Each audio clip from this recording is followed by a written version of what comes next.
असीम कृपा, असीम मेहर साहिब की जय गुरु जी। गुरु जी की ब्लेसिंग शेयर करने की अपॉर्चुनिटी ही अपने आप में एक बहुत बड़ी ब्लेसिंग है। गुरु जी की पुरानी संगत है वीरेंद्र काजी अंकल। वो एक बहुत सुंदर बात कहा करते हैं कि आध्यात्म का मार्ग कृपा का मार्ग है।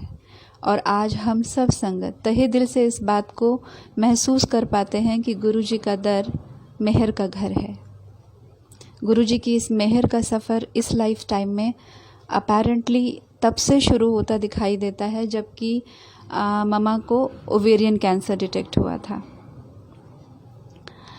उनका कैंसर 3rd स्टेज क्रॉस कर चुका था। ऐसे में गुरुजी ने उनका हाथ थामा, उनका बहुत सही तरीके से ट्रीटमेंट हुआ, सारे डिसीजंस सही हुए और आज गुरुजी की मेहर से वो स्वस्थ हैं। बहुत ही सीधी सरल मीठी सी भक्ति है उनकी गुरुजी की, गुरुजी के प्रति। जो भी उनको मिलता है, रिलेटिव्स, रिक्शे वाला, सब्जी वाला, जो भी तकलीफ़ में उनको मिलता है ना, वो उनको सीधे सीधे बड़े मंदिर का रास्ता बताती हैं। वो कहती हैं बड़े मंदिर जाओ, वहाँ पर गुरु जी हैं, उन्हीं से मुझे शफ़ा मिली है, वहीं से आपको भी मिलेगी। इस तरह से गुरु जी की महिमा सहज ही उनसे होती रहती है। ये तो था मम्मी का कनेक्ट। अब मेरी लाइफ में उनकी ब्लेसिंग्स की बात आती है तो एक्चुअली जब दिल टूटा होता है ना, तो उसमें भगवान भी नहीं टिकता।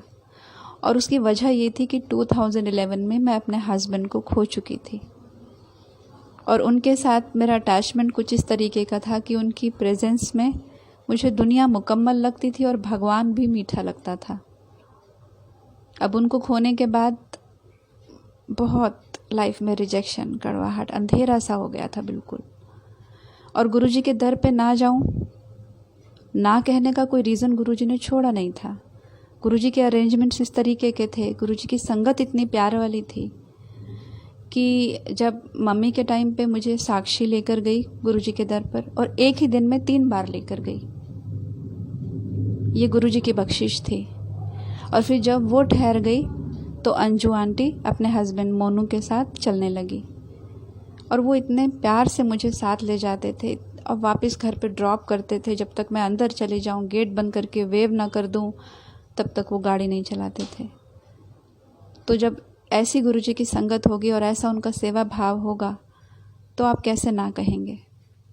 और है तो मेहर गुरुजी की, सारे अरेंजमेंट्स तो उन्हीं के हैं। तो ऐसे में मैं गुरुजी के यहाँ, जब मैं गुरुजी के सामने जाती थी ना, तो ठूंठ की तरह खड़ी हो जाती थी। ना ज़बान कुछ कहती थी, न मन कुछ कहता था, बस आंखें बहती थी। एक दिन ऐसे ही गुरुजी के दरबार में ब्रह्मा विष्णु महेश वाला जो स्वरूप है, ठीक उसके नीचे बैठी थी आंखें बंद करके और आंखें एज यूजुअल बह ही रही थी। जब 10-15 मिनट हो गए तो सेवादार अंकल की आवाज़ आई कि अब आप उठिए और संगत को बैठने की जगह दीजिए। तो जैसे ज़बरन आंखें खोली तो क्या देखती हूँ कि मेरी गोद में ब्रह्मा विष्णु महेश का वाइट वाला स्वरूप गुरुजी का और लेमिनेट हुआ हुआ वो मेरी गोद में है।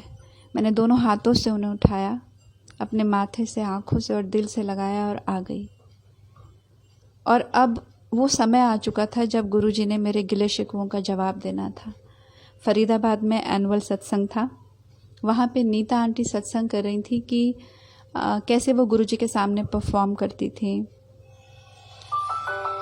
उनके हस्बैंड को कैसे उनके हस्बैंड का बहुत बुरा वाला एक्सीडेंट हुआ और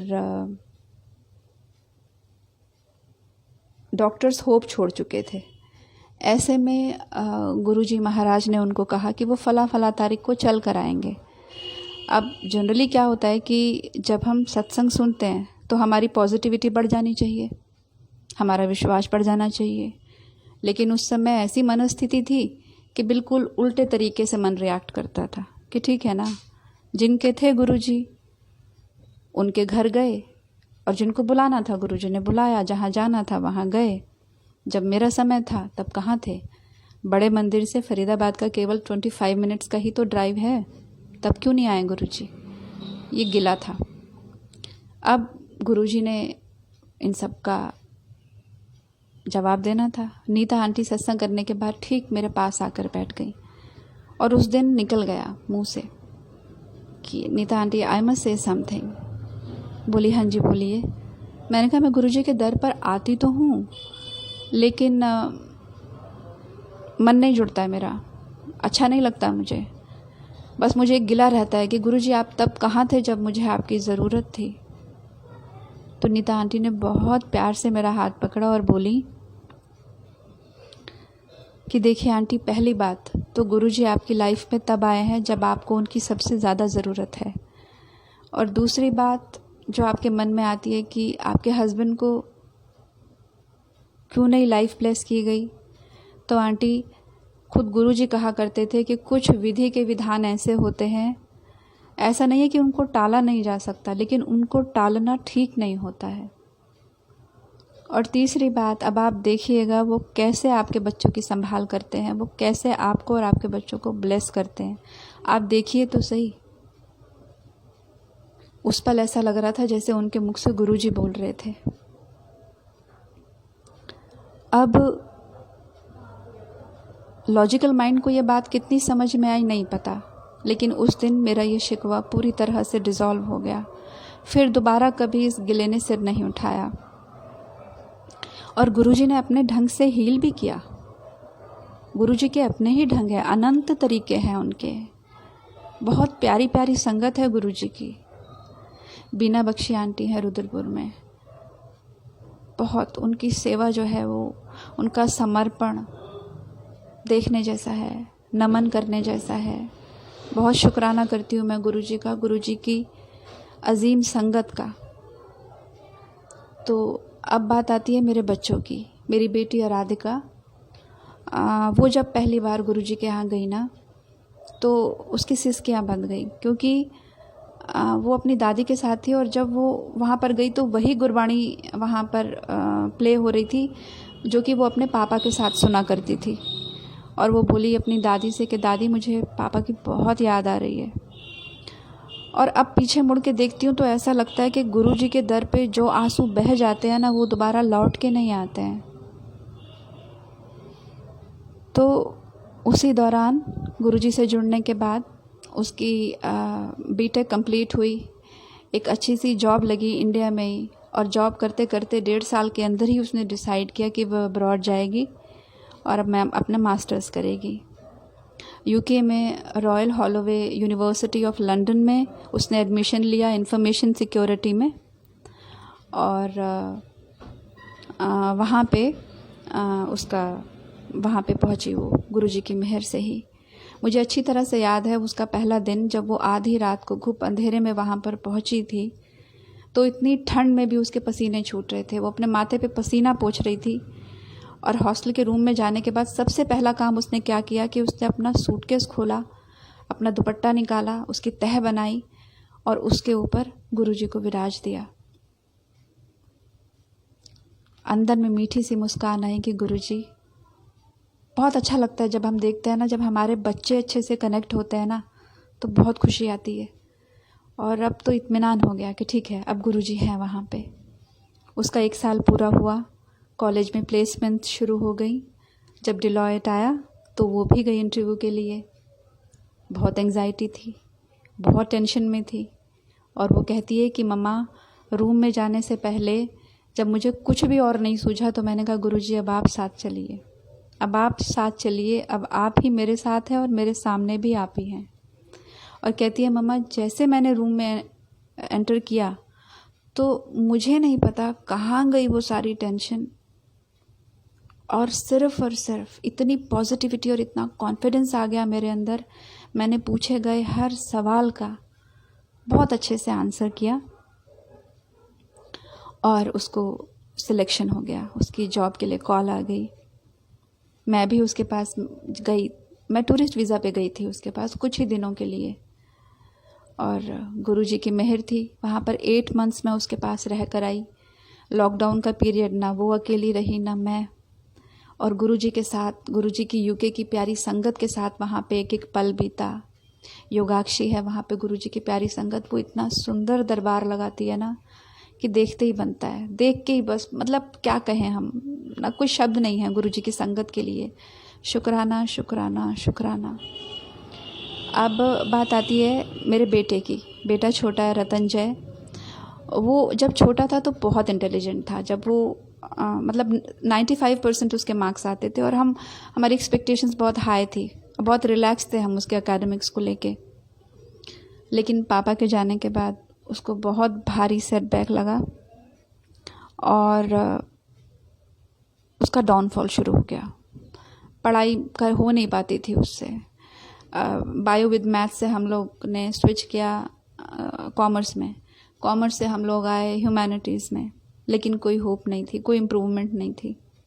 अच्छा, अब जब मैं गुरुजी के जाती थी ना तो मेरे साथ साथ वो भी चलने लगा। 1-2 बार गया, लेकिन गुरुजी ने उसको बहुत युक्ति के साथ बुलाया अपने पास। उसको उन दिनों कार ड्राइविंग का जुनून था।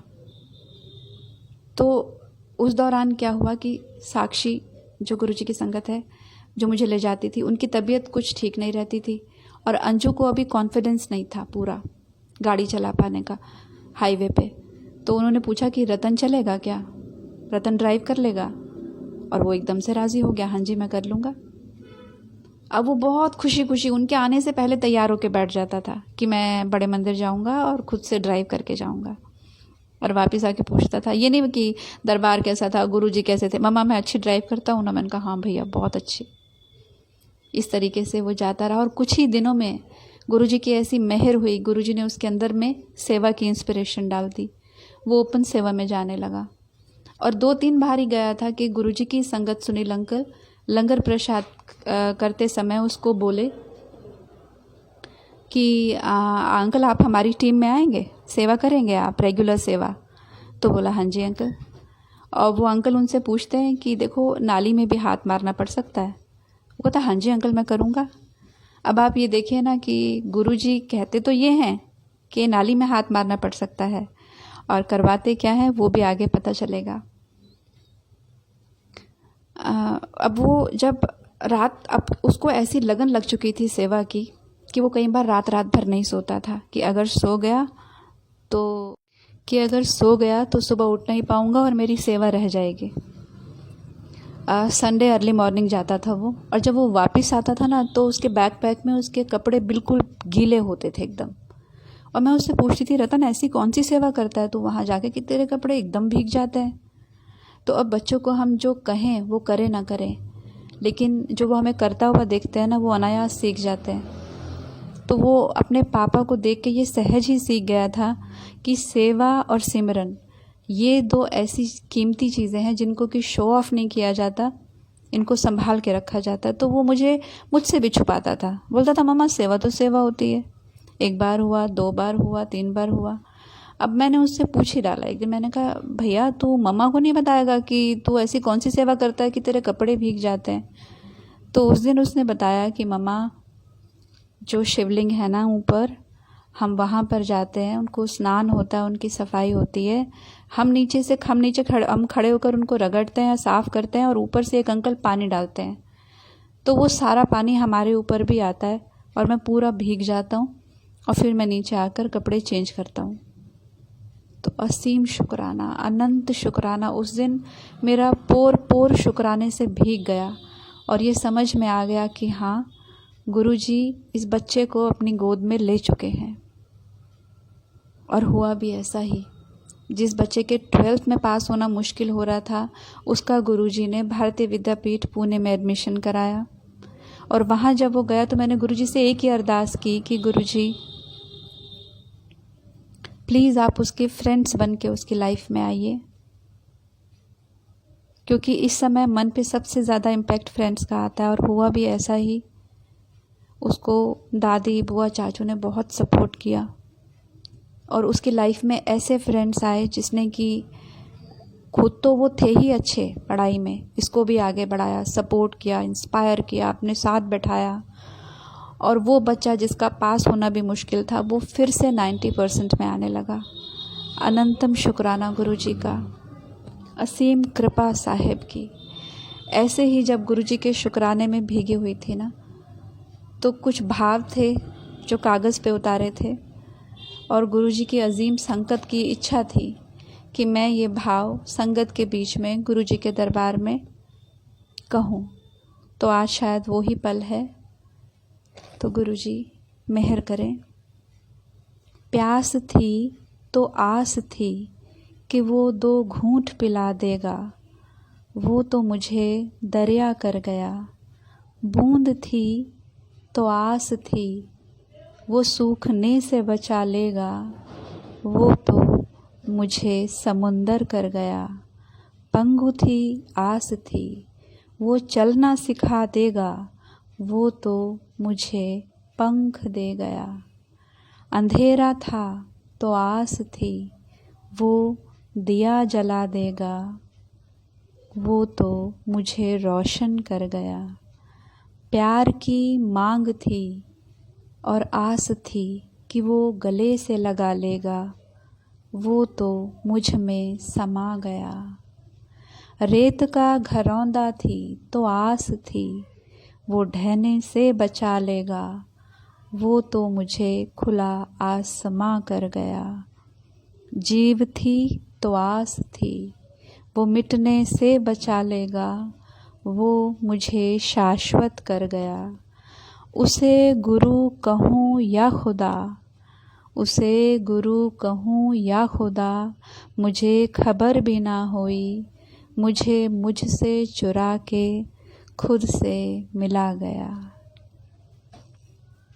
बस एक बात और कहना चाहूँगी कि जब भी जहन में ये बात आई ना कि हम 0% होते हैं और गुरु की कृपा 100% होती है, तो मन में दूसरा सवाल ये उठा कि उसकी कृपा की मांग बनी रहे और वो मांग टिकी रहे, उसकी कृपा के पात्र हम कैसे बने। तो गुरुजी की मेहर से ये समझ में आया कि कांच की काया में प्रेम की लौ जगाए रखना, वो तुझ पे रीझ जाएगा, बस तू उसका हो के रहना, तू उसका हो के रहना। क्योंकि होना तो गुम ही है, होना तो गुम ही है। फिर चाहे तो गूंथ ले मन के धागे और बाती बनाकर फूक ले, गूंथ ले मन के धागे और बाती बनाकर फूक ले। और जो भाए तो भर कलेजा मुट्ठी में और गुलाल सा असीम आसमां में फूंक दे। जय गुरुजी। बस एक ही अरदास है गुरुजी के श्री चरणों में कि परमात्मा अपना कर ले, बस अब अपनी प्रीत दे, अपनी शरणागति दे मालिक। अब अपने वाला कर ले, अपना कर ले गुरुजी। शुक्राना। जय गुरुजी। अनंतम शुक्राना। शुक्राना अतुल अंकल, शुक्राना संगत जी, शुक्राना गुरुजी। जय गुरुजी।